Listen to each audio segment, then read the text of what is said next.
Yes, I wonder, can recall that childhood moment when we experienced happiness as a state of being, that single moment of untarnished joy, that moment when everything in our world, inside and out, was all right. Everything was all right.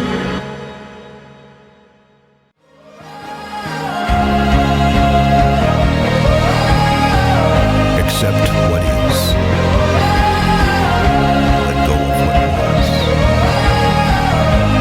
Have faith in what will be. Hear Jerusalem bells ringing, Roman cavalry choirs are singing. Viva, Viva, my soul, cheetah, our missionaries in a foreign field. For some reason I can't explain, I know Saint Peter won't call my name. Never an honest word, but that was when I ruled the world. It could not be more important and far-reaching. What we do in the next few years will determine the next few thousand years.